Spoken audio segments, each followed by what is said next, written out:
How to fix screen won't turn on in Realme 15 Pro. So let's start the video. First of all, open settings. In settings,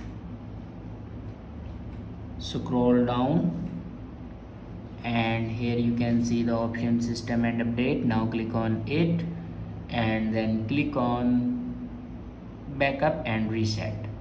Now click on reset phone and here you can see the option reset all settings. Now click on it and then click on reset. After reset all the settings, then go back and click on erase all data. Now click on clear. Erase all data basically means factory data reset. It will remove all the data in your device like photos, videos, documents. Everything will be removed in your device. After do factory data reset, your problem will be fixed. I hope this video is helpful for you. Thanks for watching.